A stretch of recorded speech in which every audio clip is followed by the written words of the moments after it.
yo prefiero que se acuerden de mí como el cuate que les dijo que no en 3 minutos y no perdió su tiempo, al que viene y que dice que sí, luego que no, y déjame ver, porque creo que es un diferenciador grande, ¿no? O sea, y tan es así que la gran mayoría de las empresas que llegamos a ver que son referidas por emprendedores, nos refieren a emprendedores que no invertimos. El tema del VC es que nadie sabe nada, ¿no? O sea, no hay libros, no hay... O sea, es muy difícil, no existe una carrera que te prepare para esto. O sea, tú has visto, es un negocio de recursos humanos y de psicología. Son habilidades súper soft, las tienes que aprender haciendo. Yo soy Astrid Salgado y lo que hago cada mañana para aclarar mi mente es salir a caminar. Ahora he decidido invitar a mis caminatas matutinas a GMs, CEOs, consejeros, consejeras, presidentes de consejos, para aprender de ellos y ayudarte a ti, emprendedor, a aclarar tu camino. Bienvenidos al 6º episodio de Morning Walks, el espacio entre emprendedores y líderes de diferentes industrias. Si ya escucharon el lado A de Wolef, el lado B les va a encantar. Por supuesto, nos lo cuenta Cristóbal Perdomo, socio y cofundador del fondo. A ver, acabo de pasar 3 días con él durante un offsite del fondo, ida y vuelta de trayecto, llegué, edité su episodio y a diferencia de lo que podría pasar con otras personas, no me canso de escuchar sus historias. Y es que son súper simpáticas, unas pueden ir desde tirarle por accidente una cuba a Shaquille O'Neal y otras muy impresionantes como sacar calificación perfecta en la parte del lenguaje a la hora de hacer el GMAT para entrar al MBA en Columbia. Les cuento un poco más de su carrera. Cristóbal pasó por Management Consulting, por Cemex, Grupo Modelo y al final, antes de fundar Wolef, estuvo 4 años en Navent, donde estuvo a cargo del desarrollo de 7 países y creció el revenue de las compañías que adquirían hasta 15x. También Cristóbal es consejero en varias startups y sus experiencias con el fondo y con los emprendedores, la verdad es que son muy interesantes. Ahora les toca a ustedes. Pónganse los tenis, descubran su historia, la creación del fondo desde su perspectiva y sobre todo escuchen las respuestas que da a emprendedores sobre dudas bien específicas de un fondo y sus aprendizajes con emprendedores. Cristóbal, muchas gracias por venir a la caminata. Eres mi 6º invitado. Muchas gracias a ti por la invitación. No pensé que iba a llegar hasta este momento, pero estoy contenta. Y pues nada, la razón de haberte invitado a ti es para contar la historia de Wolef. Son 10 años. ¿Pensabas que iba a llegar este momento tú? Sí, la verdad, siempre tuve fe. Oye, y antes de que me cuentes toda la historia, me encantaría utilizar como este espacio primero para entender cuáles fueron los caminos que te llevaron hasta este punto, que entiendo que es lo que tú dices siempre es, no te imaginas trabajando ya en otra cosa, parece que este es como tu sueño, pero me gustaría que nos contaras cómo fue que llegaste hasta este momento. Bueno, yo arranqué siendo emprendedor desde muy chiquito. Okay. Y siempre tuve la suerte de conseguir quien me diera dinero para hacer mis negocios, ¿no? Y de repente en los 90s pasa esto del internet y yo lo vi de lejos, ¿no? Vivía en México, por aquí no pasaba tanto. Pero en esa época no había internet, pero eran revistas, ¿no? La gente leía revistas. Yo compraba todas las revistas que hubiera que hablaban de internet. Y en una de esas leí un artículo sobre una cosa llamada Venture Capital, que era gente que agarraba dinero de muchos terceros y se lo daba a emprendedores. Y dije, wow, eso es increíble, es lo que yo debería haber tenido para poder hacer mis empresas. Y quiero hacer eso, ¿no? Y empecé a investigar un poquito, yo soy abogado, con lo cual no estaba muy lejos de eso. Pero dije, bueno, pues una manera de hacer eso es hacer un MBA y conseguir trabajo en eso. Entonces me fui al MBA diciendo que ese era mi plan de carrera y pues no. Me contestaron una sola carta de las, yo creo que 300 que mandé. Okay. Y me contestaron para decirme que esa no era la persona adecuada para mandársela, que se la mandara a Pedro. Entonces, evidentemente no, el plan por ahí no iba. Y un poco como que pues, la vida te va llevando a que eso queda en el rincón. Y 10 años después de eso me fui a vivir a Argentina. Y en Argentina tuve la suerte de estar en 2 empresas como parte del equipo fundador. Y ahí empecé a conocer a los VCs y dije, pues esto es lo que yo me acuerdo que quería hacer. Y ya, ahí renació. Y bueno, pues luego te cuento lo de cómo fue que llegamos a Jaguar. Ya. Oye, pero hay momentos que identificas que si no hubieras hecho tal o cual experiencia, no hubieras podido levantar el fondo y ser exitoso. ¿Cuáles crees que son como los momentos o lo que aprendiste? A ver, sin duda, el tema de volver a emprender con dinero de Venture Capital fue algo que me ayudó mucho en la historia, ¿no? Cuando fuimos a ver inversionistas para el fondo. Yo creo que sin eso hubiera sido bien difícil. O sea, porque sí era un diferenciador cuando fuimos a ver inversionistas que tanto Eric como yo hemos trabajado en empresas que habían tenido levantamiento de venture capital y que eran de tecnología. Y si tuvieras, antes de contar de Jaguar Logo Wallet, pon tú, si ya tuvieras nietos y te están acá y tienes que contarles la historia de la que más orgulloso estás de esa época, o sea, la que la volaste, ¿cuál sería? O sea, en la época de hacer Wolef o... No, antes. O sea, porque pasaste por Management Consulting. Yo creo que, pues, que soy muy necio, ¿no? Y no escucho a la gente. Creo que son dos buenas cualidades, ¿no? O sea, a ver, yo quería ser cineasta originalmente, me acepté en una escuela de cine, no me dejaron ir, acabé estudiando Derecho, que no me gustó nada, y la verdad es que nunca seguí muchos consejos. Entonces, yo le diría a mis nietos y a mis hijos, y les digo, ¿no? A mis hijos, hagan lo que ustedes quieran hacer y no me hagan caso a mí. O sea, yo tengo una idea de dónde estoy, que es muy diferente a la visión que tienen ustedes de dónde están parados y de lo que es el futuro de hoy, ¿no? Yo nací hace casi 50 años, con lo cual tengo una visión del mundo muy diferente a la de ustedes, que quizás ya ni siquiera aplica. Sí, chance no aplica, pero como que la historia siempre se repite, ¿no? O sea, que tampoco es como que estén pasando cosas muy diferentes, o sea, solamente son diferentes contextos. No, me refiero a, por ejemplo, no sé, en mi época, si no estudiabas ingeniería, derecho, okay, contador o economista, es un fracasado, ¿no? Sí. Yo creo que eso hoy quedó súper atrasado. Ahora todo el mundo quiere ser influencer nada más. Hijo, eso sí, me cuesta, pero quizás tienen razón, ¿no? Por eso no opino. Ok. Oye, y en Navent, ¿qué historia nos puedes contar de ahí? Algo que te haya pasado, que marcó tu trayectoria. A ver, Navent fue algo muy particular porque Navent es una startup que se dedicó a comprar startups, ¿no? No hicimos casi nada de cero. O sea, compramos casi 30 empresas en Latinoamérica y entramos a las empresas, casi siempre corríamos al founder. Okay. La verdad es que la visión de un founder es muy diferente a la visión de un empleado. Y cuando se dan cuenta que no iban a manejar la tecnología, o sea, que iban a ser un director comercial, pues la mayoría pues, querían ir, ¿no? Todos acabamos sacándolos. Y, a ver, creo que esa fue una muy buena experiencia para lo que luego hicimos ya en Venture Capital, pero hubo dos puntos que fueron los que a mí me hicieron pensar en la idea de Jaguar. Uno fue yendo a un board en Estados Unidos. Ahí me di cuenta que para los americanos Latinoamérica era Brasil. Okay. Y yo me volteaba y veía en Navent y era al revés. Nos iba bien en todos lugares menos Brasil. Entonces dije, aquí hay una diferencia grande entre lo que están viendo ellos y lo que hay que hacer. Si podemos ser el fondo que haga cosas fuera de Brasil, nos podemos ser súper exitosos, ¿no? Entonces ahí fue como que la idea inicial.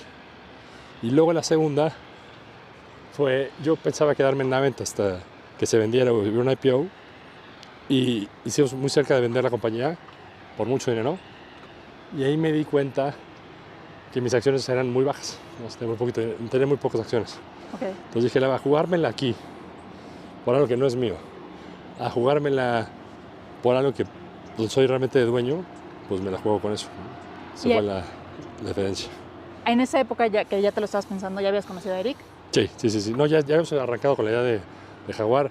Habíamos levantado poquito dinero, con lo cual todavía no cerramos el fondo. O sea, va muy lento, ¿no? Okay. Pero dije, mejor me la juego ahí. A ver, también lo que siempre dicen los emprendedores, ¿no?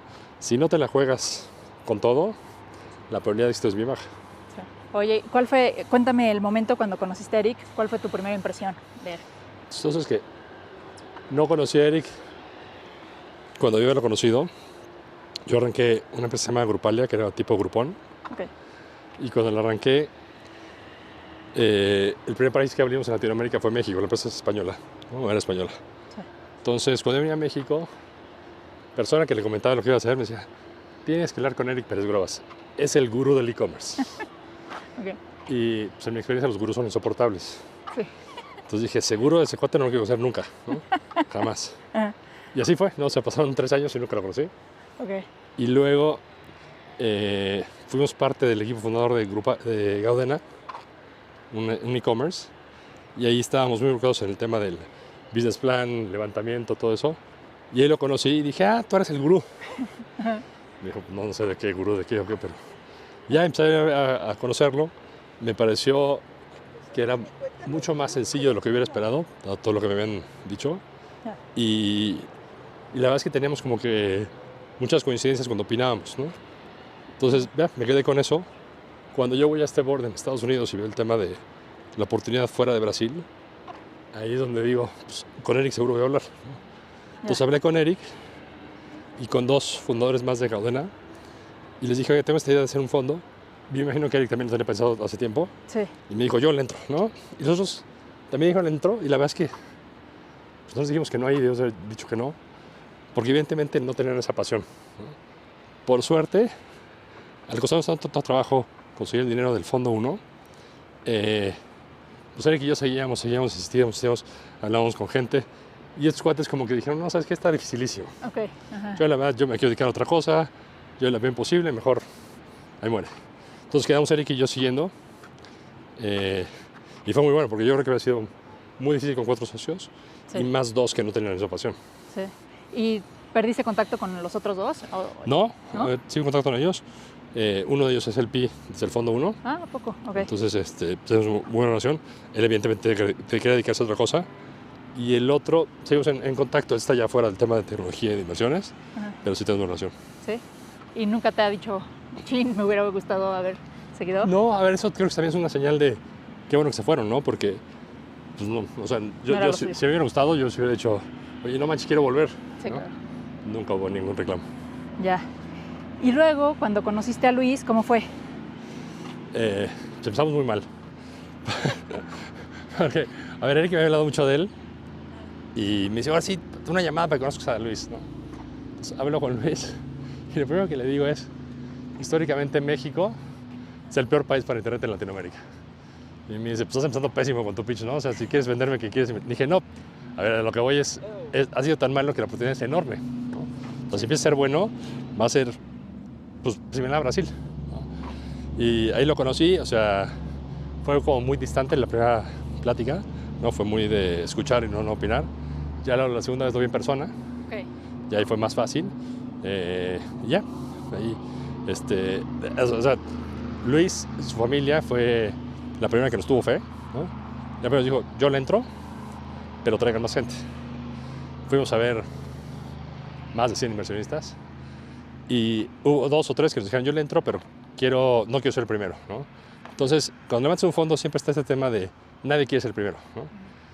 Entonces, volvimos con el papá de Luis y con Luis le dijimos, oye, ¿sabes qué? Pues sí se puede hacer esto, pero alguien tiene que ser el primero y nadie quiere, ¿no? Y ustedes, pues, ¿cómo la ven?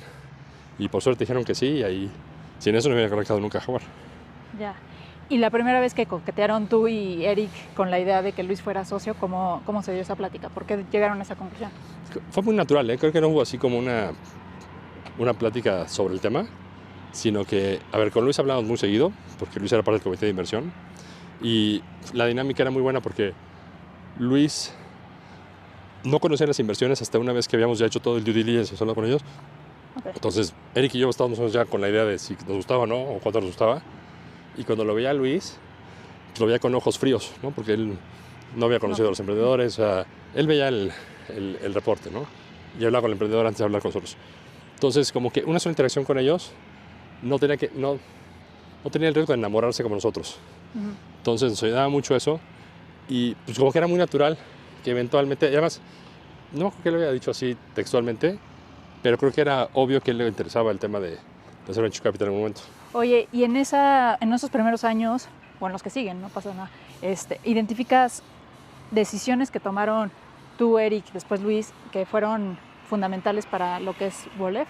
Sí, a ver, el primer fondo, creo que la más importante es que nunca caímos en 2 tentaciones, ¿no? Una fue invitar al comité de inversión a gente que no estaba involucrada. O sea, Luis era un cheque muy importante en el fondo 1 y por lo cual tenía toda la razón de que estuviera ahí. Y la segunda es, muchísima gente nos ofrecía mucho dinero a cambio de tener una percepción muy activa en las compañías, ¿no? Okay. Querían estar en los boards de las compañías, querían evaluar ciertos sectores, y dijimos que no. Yo creo que gracias a eso fue que siempre pudimos mantener una autonomía muy grande en el fondo, que muchos fondos, pues, precisamente al principio, pues, para arrancar tú no lo que hacer, ¿no? Y proteges como al emprendedor, ¿no? Porque luego tampoco quieren. A ver, no, ojalá hubiera sido yo tan inteligente para pensar eso. No, en ese momento nuestra idea era queremos que el fondo seamos nosotros, ¿no? O sea, la gente nos apuesta a nosotros. Y si mañana me da dinero María y le digo que tomé la decisión con Juan, va a decir, ¿Juan quién es? No traer gente del exterior al comité de inversión. Aquí los comités de inversión en Latinoamérica, por alguna razón, tradición, los private equity, todos esos, siempre tienen independent committee members, ¿no? Y nosotros nunca lo tuvimos. O sea, no fue porque decidíamos que no, sino que siempre nos ocurrió que traer. Y ya en el segundo fondo, comenzamos a ver fondos institucionales para invertir y americanos. Les preguntamos, oye, ¿tú crees que debes de incorporar a alguien de, no sé, un banquero de inversión o lo que sea, para que esté en el comité de inversión? Nos dijo, no, hombre, o sea, es la peor idea que hay en mi vida. Okay. O sea, pues yo te estoy pidiendo a ti porque me vienes a pichar tú, porque le voy a dar a un tipo que no conozco que decida sobre mi dinero.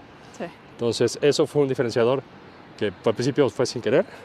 El otro sí fue mucho más voluntario, ¿no? O sea, sí dijimos, mira, no va a entrar nadie aquí que tome decisiones que no somos nosotros. Oye, y pensando en esto que decías de, fue muy duro al principio levantar fondos, ¿se te ha hecho cada vez más fácil hablar con inversionistas? Sí. O sea, al principio me ponía súper nervioso. ¿Qué les voy a decir? ¿Qué van a decir? ¿No? Dos cosas ha sido más fácil, ¿no? Una es hablar con inversionistas y la otra es la conversión de inversionistas de pitch a que inviertan, ¿no? Creo que la segunda es pues, simple resultado de que hemos tenido suerte que nos ha ido bien. La primera, pues la verdad es que cada vez tenemos más confianza en nosotros mismos, ¿no? Que decimos, oye, pues, son bien las cosas, pues si no quiere entrar, se la pierde. Claro. ¿Alguna vez has tenido una plática con un emprendedor? O sea, que el emprendedor venga al fondo a buscar inversión y hayas dicho, híjole, está tan bueno ese pitch que quiero implementarlo en mi propio pitch para inversionistas. ¿O prefieres algo más como, o sea, hacer tú mismo? Pues creo que sería bueno que hiciera eso. Porque, a ver, si nos caracteriza que a mí somos los peores vendedores del mundo, ¿no? Sí. Entonces, cuando es un buen vendedor, generalmente sí decimos, oye, qué bueno este cuate vendiendo.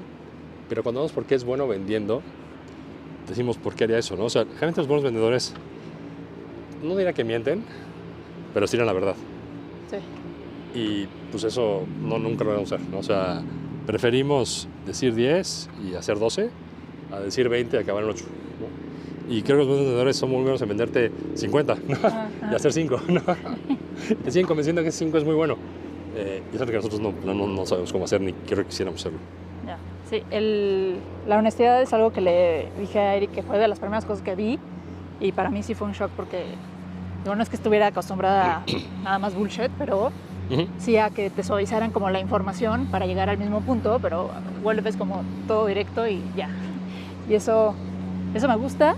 Y la otra cosa que identifico que es diferente a otras, pero no sé si ¿tú crees que sea relativo, o sea, solamente Wolef o a lo mejor pasa en todos los fondos? Pero es una cultura en la que todos leen muchísimo. Y yo venía de tener, o sea, me encanta leer, sí, después nacieron mis hijos, dejé, o sea, apenas si podía con mi vida. Y cuando entré a Wolef dije, es que no hay forma de que no lea, o sea, de que no pueda estar, que pueda estar en este lugar sin leer, porque no va a haber... Eso es, yo creo que es más accidental, ¿eh? O sea, de hecho, yo no me enteré que a Eric le gustaba leer, pero hasta 4 años de conocerlos después. O sea, nunca discutimos un libro, ¿no? Hasta que un día, oye, ¿viste este? No, sí, me gustó. Uy, buenísimo, ¿no? Ok. Entonces, no, pues creo que es algo que nos ha sido más natural. Aquí es que pensáramos que hay que leer mucho para estar aquí, ¿no? Sí.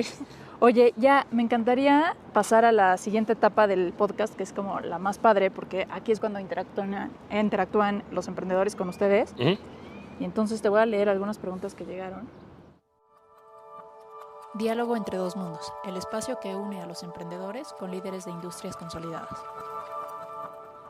A ver, ahí te va la primera. ¿Cómo ha evolucionado la estrategia de inversión de Wolef a lo largo de los años? Es buena pregunta porque creo que lo mejor que hemos hecho es pues, no evolucionar. A ver, siempre pensamos antes del Fondo 1 que donde podemos tener más impacto en empresas que estaban arrancando, o sea, tenían algo de operación y vendían. Sí. Pero todavía había contacto con los emprendedores, ¿no? Y eso al final se traduce generalmente en una seed y sería... Okay. El problema es que fuimos muy pobres. Entonces, pues siempre queríamos invertir más dinero del que podíamos, pero no teníamos y éramos muy disciplinados con el tema de los cheques, ¿no? El cheque tiene que ser de tanto tamaño, no importa la oportunidad que sea. Numax es el mejor caso, ¿no? En Numax hemos invertido $10 millones y metimos 100,000 porque era nuestro cheque, ¿no? Okay. Entonces, creo que lo que ha evolucionado es, hemos sido mejores, no en la tesis, sino en evaluar los emprendedores. Eso creo que es lo que cada vez tenemos que ser mejores. O sea, entender qué es un buen emprendedor y qué no, ¿no? Sí.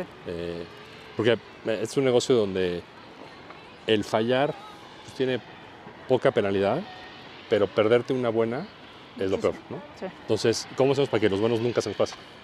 Okay. Oye, pero, o sea, el contexto económico sí cambia y entonces Wolef no adecua algún tipo de estrategia, no sé, o sea, por ejemplo, ahorita valuaciones muy altas, ¿te la piensas o no? Okay. A ver, creo que los múltiplos en los que invertimos siguen siendo los mismos de cuando arrancamos, ¿no? Un poquito más altos si quieres, porque las valuaciones aumentaron un poquito, pero si en un principio típicamente eran valuaciones entre 5 y 6 millones, ahorita serán 7, 8, ¿no? O sea, sí evolucionaron, pero no ha sido un cambio drástico. De lo que te ha tocado ver en estos 10 años, ¿qué tienen en común los emprendedores que han sido exitosos? Creo que la mayor es el tema de la capacidad de identificar, atraer o retener talento. Esa creo que todos tienen. Hay algunos que además de esa tienen la capacidad de vender, porque tenemos algunos que no somos vendedores y van muy bien, ¿no? La verdad, y a pesar de que somos vendedores, venden, ¿no? Y creo que esas dos, y la tercera, que es un tema al que voy y vengo, es el tema de la persistencia, ¿no? Porque hay una línea delgada en caer en la necedad. Cuando es, oye, esto no va a ir a ningún lado, ¿para qué sigues? O sea tenemos cosas en el portafolio que nunca van a despegar, tampoco van mal, pero los vendedores llevan ahí metidos 7, 8 años. Y yo más de una vez he dicho, oye, aquí no hay compromiso conmigo de nada, ¿no? O sea, hicimos el mejor intento y no funcionó, sigue tu vida, ¿no? O sea, y muchos desgraciadamente pues no pueden salir de ese clic, ¿no? Y dicen, no, es que yo me comprometí y les dije, y pues no hay mucho que hacer ahí. Sí. Eric me estaba contando que un día habló con el socio de Sequoia, no sé cuál, sí. Y que le preguntó lo mismo, o sea, ¿qué tienen en común? Y dijo, es que la cosa buena que tienen los buenos emprendedores y los malos emprendedores es la misma, es la persistencia. Entonces... A ver, y si es algo que hemos preguntado muchas veces a fondos más experimentados, sobre todo en Estados Unidos, y la respuesta al final es no hay, ¿no? O sea, no hay una cualidad que me digas, el que tiene ojos verdes es el bueno. Sí. No hay, ¿no? O sea, hay cuates que he visto que son súper persistentes que les va mal, y hay cosas que les gusta mucho el talento y les va mal. Entonces, nosotros viendo hacia atrás en su portafolio, sí, los outliers pues son los que han tenido mejor retención de talento, ¿no? O sea, que ha caído gente igual o mejor que los founders a la mesa. ¿No te pasa? A mí me pasa, o sea, después de mucho tiempo que llevo haciendo lo que estoy haciendo, que es entrevistar gente, de repente, ya no lo puedo decir con palabras, pero es como que el cerebro se va adaptando a algo que identificas, que dices, esta persona brilla, y te quedas con la sensación de, pues te acuerdas todo el tiempo de lo que estuviste platicando con esta persona porque te hizo ver la forma, o sea, de manera diferente algo, y es una sensación, y después coincide con que es muy buena. A ver, hay unos fondos que su fama es que toman decisiones al instante, ¿no? Te dicen, hablamos y la primera llamada te digo sí o sí no, ¿no? Y suena como muy, muy padre. Sí. La realidad es que ese primer instinto a veces, si dejas pasar 2, 3 días, te das cuenta que pues, no estaba bien, ¿no? Sí. Es cuando ese instinto te da el primer día y una semana después sigues, que dices, aquí hay algo que ver. Okay. Porque sí, de repente pues, hay gente como los vendedores que te apantallan. Claro. ¿No? Pero luego dices, oye, pero esto que me dijo no tiene sentido. Sí, ya le das 2 vueltas. ¿Cuál es la pregunta que te ha hecho un LP a ti que te haya hecho reflexionar más? A ver, nosotros generalmente nuestro pitch era, hacemos esto y nos ha ido bien así por esto y esto, ¿no? Nunca nos comparamos con la competencia. Y la verdad es que tardó un rato en ser el primer LP que nos preguntó, oye, ¿y por qué son mejores que X o Y? Y es una pregunta difícil porque, a ver, yo no creo que está bien hablar mal de gente, ¿no? Entonces es difícil cómo contrastas sin echar abajo a alguien, ¿no? Entonces pensar cómo podemos hablar bien de nosotros sin tirar por la borda al otro es algo que le hemos hecho muchas vueltas y al final lo que acabamos haciendo es hablamos de data points entre un fondo y otro, ¿no? Mira, nosotros tenemos esto y este fondo tiene esto. Si tú crees que eso es mejor que el otro, pues es decisión tuya, ¿no? Pero no ser tan, no, son malísimos, ¿no? Sí. No, hombre, nunca los he visto hacer algo bueno, ¿no? Entonces, a ver, yo creo que todos los fondos, sobre todo pasó en el 2021, creo que ahorita ya está menos claro. En el 2021, el fondo que quisieras de México tenía una buena. Y la razón era porque había tan poco dinero en los primeros años del Venture Capital en México que, pues, por suerte, una te iba a caer, ¿no? O sea, era difícil que no te cayera una. Entonces ahí también lo que nos vamos a pensar es, oye, pues todos tienen una buena, pues qué diferencia, ¿no? Y lo que te das cuenta es, el chiste es, si ves el portafolio de alguien, quitas la buena y cuál sigue. Y te das cuenta que en la mayoría de los fondos, pues quitas una y ya no hay nada, ¿no? Que es una preocupación nuestra, ¿no? Siempre tener que sea más de una. Ya no te voy a preguntar la otra, porque la otra era, ¿qué hace diferente Wolef a otros fondos? Pues, a ver, creo que es una buena pregunta. O sea, comparando con otros fondos, ¿no? Sí. Quiero que lo que tú dijiste, que suena muy tonto, el tema de ser directos y generalmente puntuales. Generalmente puntuales digo porque al principio siempre los puntuales nos dimos cuenta de que mucha gente no le gusta que le digas las puntas. No. Entonces ahora preguntamos antes de decirles. Creo que es algo que no es tan común. Y la otra, que es todavía más estúpida, es que hacemos lo que decimos, ¿no? O sea, si yo te digo, la próxima semana el martes te voy a decir si sí o si no, el martes, puedo ser que te llame para decirte, ¿sabes qué? Perdón, pero todavía no estamos listos, pero el martes vas a saber algo, ¿no? Sí. Y es simplemente hacer este follow-up de, pues mira, hablamos contigo, el siguiente postal. Esa claridad, pues casi no la da nadie. Sí. A ver, no sé si sea exclusivo de esta industria, pero a mí también me pasó como ver que la gente dice muchas cosas que no hace, pero, o sea, sobre todo en esta es mucho más. Pero pasa aquí, para mí. si lo pones a pensar fríamente y maquiavélicamente, pues lo mejor es no decir nada, ¿no? O sea, mantener la opción viva. O sea, porque si yo te digo que no ya y de repente resulta que me entero que sí eres buenísimo, pues, oye, fíjate, sí, déjame entrar. No, ya me dijiste que no. Entonces, pero a ver, pensando en que esto es un juego de súper largo plazo, yo prefiero que se acuerden de mí como el cuate que les dijo que no en 3 minutos y no perdió su tiempo, al que viene y que dice que sí, luego que no, y déjame ver, porque creo que es un diferenciador grande, ¿no? O sea, y tan es así que la gran mayoría de las empresas que llegamos a ver que son referidas por emprendedores, nos refieren a emprendedores que no invertimos. Y generalmente el consejo, les digo, oye, ¿y por qué te dijo que hablar con nosotros si yo no invertí? Me dice, no, me dice que no invertiste, pero fuiste el único que le dijo en la primera llamada que no, y por qué no, y le ofreciste ayudarle en otra cosa. Entonces me dijeron, mira, yo no sé si te van a invertir o no, pero de las llamadas que a mí me sirvió fue hablar con ellos. Y así es como llega. ¿Y lo hicieron así desde el principio o fue algo que fuiste aprendiendo? No, fuimos aprendiendo. No, la verdad es que al principio... el tema del VC es que nadie sabe nada, ¿no? O sea, no hay libros, no hay... O sea, es muy difícil.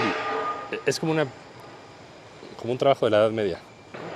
Que tenías que poner de aprendiz de un cuate durante 7 años a ver qué hacía, ¿no? Aquí es igual. O sea, no existe una carrera que te prepare para esto. O sea, tú has visto, es un negocio de recursos humanos y de psicología. Sí. Sí. No tiene mucho más de finanzas, de cosas así. Entonces, pues, ese feeling, como son habilidades super soft, las tienes que aprender haciendo. O sea, al principio, tratando de darme de las primeras, así que... Pues su primera inversión fue Conecta. Ok. Pensé que había sido Confío. No, Conecta fue la... O sea, de hecho, Conecta, chistoso. Conecta firmamos los papeles con el nombre de Jaguar y no existía Jaguar, ¿no? Con lo cual, pues, por ahí puede ser, no quedó así nada. Invertimos en Conecta y eso habrá sido, ¿qué fue? Octubre de 2013. Okay. Y Jaguar se formó como un mes después, como en noviembre. Entonces, Connector, Eric lo conoció por 500 Startups, había hablado mucho con él y ya luego yo hablé con él y yo dije, va, ¿no? Y lo conoció Luis y, ok, entonces estoy de acuerdo. Pero no me acuerdo que ahí, o sea, ahí si nos hubieran presentado cuál proceso, hubieras dicho, no, pues ni idea, sí. ¿No? O sea, pues dónde diríamos que sí o que no, pero no sé cuándo. Ok. ¿Qué aprendizajes tienes de las empresas que decidiste no invertir y luego te arrepentiste? Es algo que le damos muchas vueltas. A ver, lo primero es, por lo menos yo, estoy en paz con que sé que se van a pasar muchas. O sea, okay. Si quería que no se va a pasar ninguna, puedo pasar la vida muy triste, ¿no? Muy frustrado. Lo importante es las que nos pasan, aprender por qué se pasaron y cómo la siguiente vez que no suceda. En general, las que nos pasan, creo que lo importante no es pensar si hemos decidido que sí o que no, sino que el proceso de decisión haya sido el correcto. Porque no tienes control sobre el resultado, sí sobre el proceso de decisión, ¿no? Entonces, por ejemplo, Kavak, que en primera instancia pasamos de ellos, Corner Shop, Rappi, las tres me han sido súper inversiones, ¿no? Pero las razones por las que decidimos que no en ese momento, pues estaba bien, o sea, el proceso estuvo bien hecho, ¿no? La única que sí me queda claro que creo que la regamos en el proceso fue Bitso. Okay. Y Bitso, la razón es, a ver, ni Eric ni yo creemos en el cripto, ¿no? Okay. Entonces, como que nos quedamos mucho en el tema de hace cripto, ¿no? Okay. Eran buenísimos los dos founders. Entonces, nos gustaba mucho, pero hoy es cripto, no sabemos. La evaluación era alta, pero el tema principal era que era cripto. Lo que no tuvimos la claridad fue entender que no era invertir en cripto, ¿no? Yo puedo estar en contra de la cocaína, pero pues si le invierto al Chapo me va a ir muy bien, ¿no? Sí. Y este era el mismo caso, ¿no? O sea, yo puedo estar en contra de cripto, pero esos cuates iban a vender cripto, no iban ellos a hacer nada en cripto. Entonces, tenemos que haber invertido, pero pues una mala evaluación. Sí.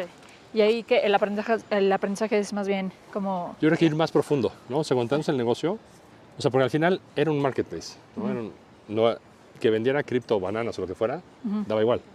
Pero lo que nos dimos cuenta es que en ese segmento iban a ser líderes de Latinoamérica. Okay. Y yo, ahora que me estoy uniendo de repente a pláticas de ustedes con emprendedores, a mí me pasa muy seguido que empiezan los emprendedores a hablar y digo, no entiendo nada de lo que está diciendo y qué aventurado decir si te invierto o no te invierto. ¿Creen que ustedes sí entienden o más bien no quieren hacer la pregunta de, a ver, me lo explicas con... No, más bien, creo que te ha tocado. Generalmente sí decimos, oye, perdón, pero es muy complejo lo que quieres hacer. O sea, no... Okay. En cosas que no entendemos nunca vamos a invertir, ¿no?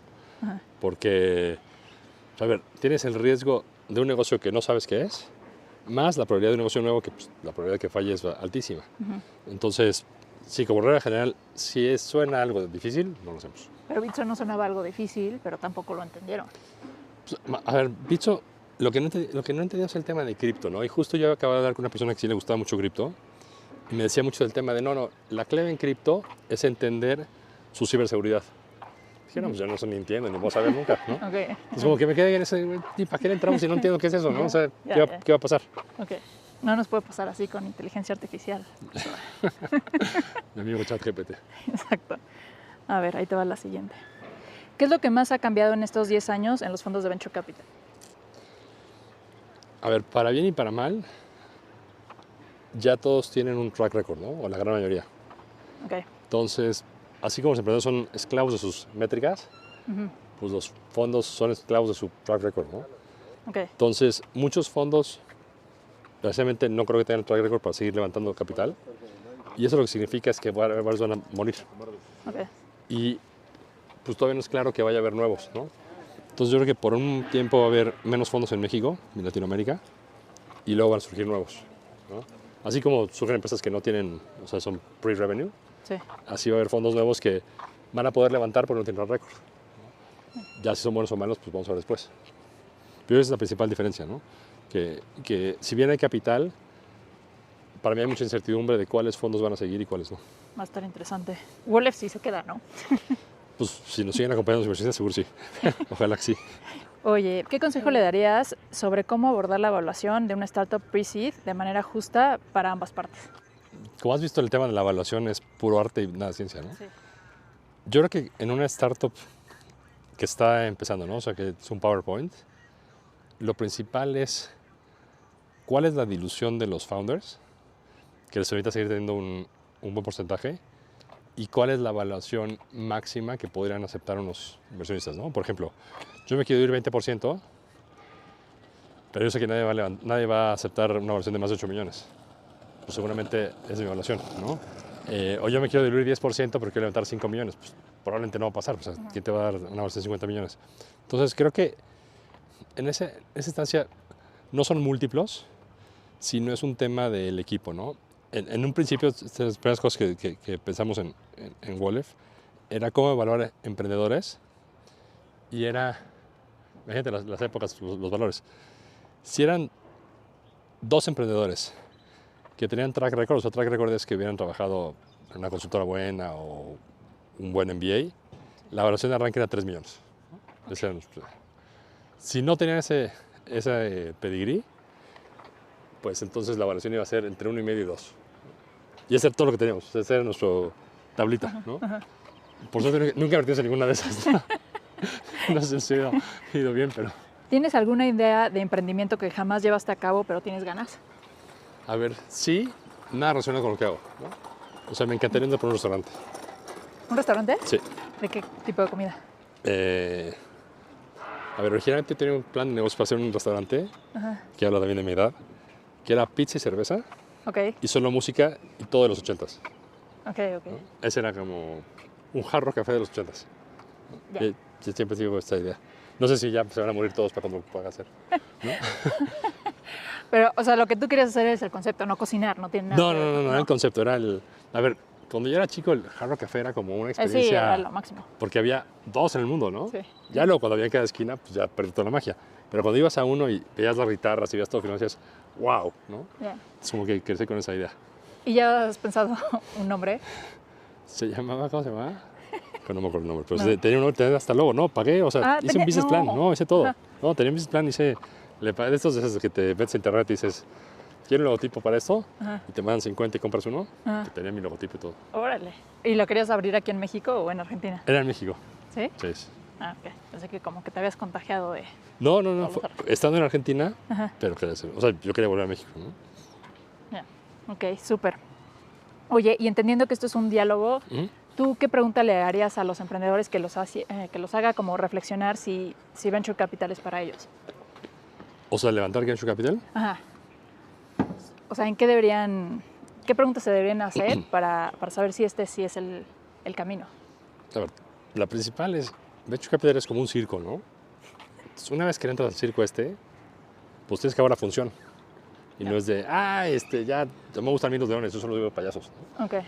Entonces, como que, y es bien difícil salirse del circo, o sea, porque cada vez es más capital, más exigencia, y es un proceso bien largo. Yo creo que si no estás dispuesto a hacer ese tema de, primero, tomar decisión de muchas personas que no son tú, segundo, hacer esto por muchos años, porque, a ver, nadie que levanta Venture Capital hace una ronda y ya está, ¿no? Yo creo que, y si no te gusta ese tema de tener que saber que la siguiente ronda pues no es probablemente la última, pues yo creo que no es para ti, ¿no? O sea, si tú quieres un negocio que te guste y te dediques solamente a eso, pues no, aquí, una vez que entres en Venture Capital, nunca vas a dejar de vender, ¿no? Tienes que vender a los emprendedores, que son tus pares, tienes que venderle a tus empleados, a tus inversionistas, a tus socios, o sea, a todo el mundo. En una empresa tuya, pues vendes cuando quieres y cuando no quieres te dedicas a tu negocio, ¿no? Y si no estás dispuesto a hacer esto, pero tu negocio requiere capital, O sea, hay cantidades muchas fuentes de grandes. capital, ¿no? O sea, Venture Capital es como la que está de moda ahorita. Sí. Pero pues hay fondos de inversión de private equity, hay bancos que se dedican a hacer eso, hay familias. O sea, hay muchas fuentes de capital que no necesariamente es Venture Capital. El problema de Venture Capital es muchas buenas inversiones no son buenas inversiones de Venture Capital por el requerimiento de exponencialidad, ¿no? O sea, yo necesito que una empresa me regrese 50 veces para que sea buena empresa, ¿no? Quizás si fuera mi dinero personal, o si me regresa 2 veces el dinero, estoy feliz. Entonces, esa como desalineación es bien importante al principio, porque pues todo el mundo dice, pues Venture Capital me dan dinero y ya hago mi negocio, ¿no? Te dan dinero, pero tienes que llegar a una meta que es probablemente inalcanzable. Mientras que quizás otras fuentes de financiamiento pues son más amigables, ¿no? O sea, el Venture Capital es súper, o sea, no es nada amigable, ¿no? Ah, ok, ya, nada, amigable. Es más, si alguien dice que es founder friendly, se van corriendo, ¿no? Ya les vio en la cara. Sí, y los founders tampoco como que... el otro día estaba escuchando otro podcast que decía como que no sé hasta qué punto los inversionistas se dan cuenta que pues los founders no quieren tanto a los fondos. A ver, creo que esto no sé decirlo, ¿no? O sea, yo creo que los founders, yo creo que los fondos quitan valor. Es rarísimo que un fondo te agregue valor. Creo que aunque fueras un fondo neutro, ya estás adelante del 99% de los fondos. Momentos de claridad. Oye, ahora estamos en la tercera parte del podcast, que son momentos de claridad. Y una pregunta que no te hice a ti al principio, que se la hago a todos. Que sí camino. Si te caminas. Acá sí lo digo. Oye, no, pero lo dejé a propósito porque te quería preguntar. ¿Sientes la diferencia de haber grabado un podcast caminando? Sí, a ver, esto es el tema de caminar. Yo empecé a caminar conscientemente, ¿no? Sí. Siempre me gustó caminar. De hecho, de las razones por las que quise ir a vivir a Buenos Aires es que era una ciudad donde podía caminar todo el tiempo, ¿no? O sea, fue una cosa súper importante para mí. Y de hecho había reuniones que daban a 5 kilómetros y me iba caminando, ¿no? Y aprovechaba ese tiempo para, no sé, pensar. Y entonces como que caminar siempre fue lo que me gustó.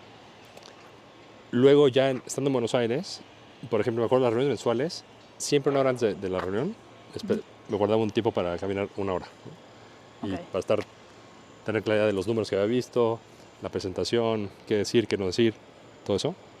Entonces, a ver, la verdad es que caminar siempre me gustó. Y en México, precisamente, pues no hay tantas oportunidades de caminar, ¿no? O sea, yo todas las mañanas camino con mi perro, caminamos 2 kilómetros, y para mí es una manera como de arrancar el día, ¿no? Como que es el punto de arranque. Sí, hay zonas en las que sí puedes caminar. O sea, yo como empezó todo esto fue porque cuando vivía en la Condesa sí me gustaba salir a caminar y luego ya tenía emoción por qué lugares iba a caminar esta vez. Pero ahora ya que estoy por acá, sí es Más difícil. Sí, súper difícil. Lo intenté en la caminadora el otro día. No, pero no es lo mismo, ¿no? A ver, yo no... No es lo mismo, pero te voy a decir algo que sí pasó. Me puse a escuchar un podcast, el Acquire, y estaba escuchando a un cuate que lo entrevistaron súper bueno. Y al principio pues nada más lo estaba escuchando, pero cuando él dijo una idea, yo no me di cuenta en qué momento me perdí de la conversación, que eso nunca me pasa, siempre puedo estar escuchando. Y ya me metí a otro, y ya habían pasado como, yo creo que 20 minutos, y me di cuenta que, o sea, ese fue el diferenciador, que como hubo una idea muy buena y ya ahí sí pude seguir, pero al principio casi me bajo. Pues sí, una caminadora como que, o sea, el chiste de caminar es el tema de que vas viendo diferentes paisajes, sí. O sea, en una caminadora, pues, no, o sea, que ves la pantallita, no sé qué tenga. Sí. O sea, me acuerdo la primera vez, la única vez que tuve una reunión de caminar, fui a ver un fondo en San Francisco y el cuate me había agendado, no sé, a las 11 de la mañana, ¿no? Entonces yo a las 11 de la mañana me recibe la recepcionista y me dice, sí, ahí te está esperando Ian, ¿no? Lo voy a ver y me dice, oye, ¿te importa si hacemos un walking meeting?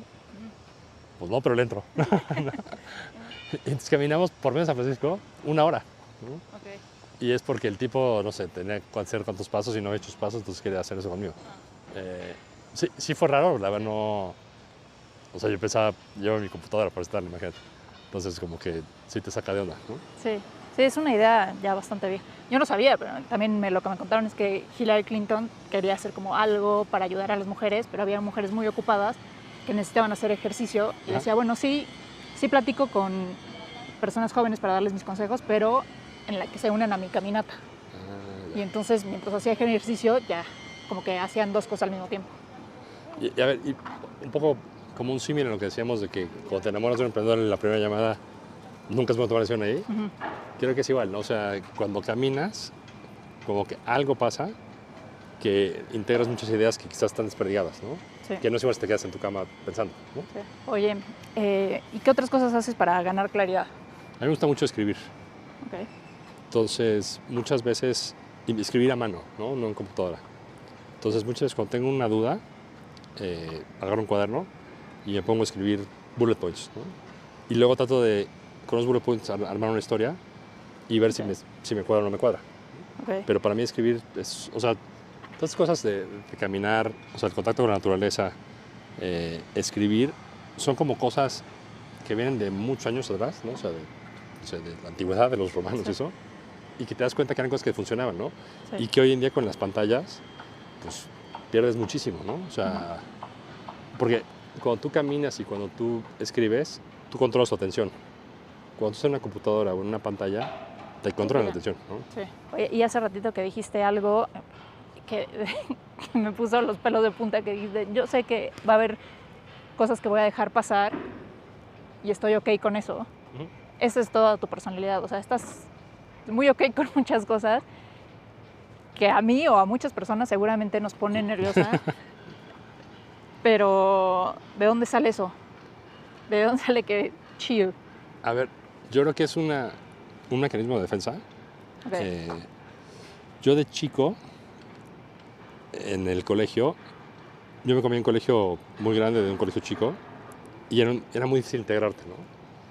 Entonces, no sé cuánto esfuerzo hice, pero la cuestión es que sentí que no me voy a integrar aquí. Entonces, mi diferenciador va a ser estudiar, ¿no? Y me ponía muy nervioso con las tareas, calificaciones. O sea, yo fui súper dedicado. Muchas veces a mis hijos mis calificaciones decían, no manches, qué flojera de vida. Y dentro de estas cosas que me ponían nervioso, ahora que conozco un poco más, sé que lo que yo tenía eran ataques de pánico, ¿no? O sea, en ese momento no sabía qué era, ¿no? Okay. Y encontré, y mi manera de pues, entender qué era eso, era leer. Entonces, leyendo, empecé a leer como muchas cosas así de filosofía, sobre todo filosofía estoica, que es de, pues, o sea, lo que viene y está en ti si es bueno o malo, ¿no? O sea, nada es bueno ni es malo, sino depende de qué le hagas. Entonces, pues de ahí fue un mecanismo de defensa. O sea, como que siempre hago ejercicios mentales, ¿no? Cuando pasa algo grave, una cosa que me pregunto mucho es, si tuviera $1,000 millones, ¿se resuelve esto? Y cuando te das cuenta que la gran mayoría de los problemas no se resuelven con $1,000 millones, dices, pues entonces, ¿para qué me preocupo? O sea, no hay una situación mejor donde poder enfrentar esto. Entonces, si me llegó, pues me llegó y saldrá como saldrá, ¿no? Entonces, como este tipo de cosas. ¿Tienes un recordatorio que te haga hacer que te hagas esa pregunta? Porque yo me enfrasco y me aviento ahí al problema y ahí estoy ahogándome 3 horas. Pues yo creo que ya más bien es Costumbre. como que el patrón ya está en mi cabeza. Ok. Entonces, como que la reacción natural es a ver, pues, si tuvieras ahorita un helicóptero para resolver esto, ¿se resuelve? No. Pues entonces, ¿cuál es la...? O sea, no va a mejorar. Oye, ya llegamos al final del programa. Nada más queda agradecerte el tiempo. Mil gracias por apoyar la causa, por venir No, un gusto. a la caminata. Para ¿Y ti, qué ya onda? sabes, siempre. ¿10 más? 10 más que. ¿10 años más? A mínimo. Muchas gracias por escuchar este episodio y coincido con Cristóbal, mínimo 10 años más, con mucha convicción en lo que hacemos y sobre todo ambición. Seguro que notaron en este episodio que casi cada respuesta que daba nos reíamos. Y eso son 2 cosas. Una es honestidad brutal y la otra yo creo que es complicidad. A Cristóbal poco le interesa quedar bien con los demás. La verdad es que su compromiso es más bien con la verdad y buscar hacer las cosas correctas cada vez, cada día. Si disfrutaron su punto de vista, no pueden dejar de escuchar su podcast Indie vs Unicornio. Es buenísimo. Para todos los que quieran aprender más de startups, negocios y venture capital, seguro que van a aprender mucho. De mi lado fue casi que mi onboarding del lado de Wolef y del lado de Venture Capital. Caminamos el próximo episodio. El episodio va a ser con Luis Garza, la visión regia, y vamos a cerrar con broche de oro el festejo de los 10 años de Wolef. Un abrazo.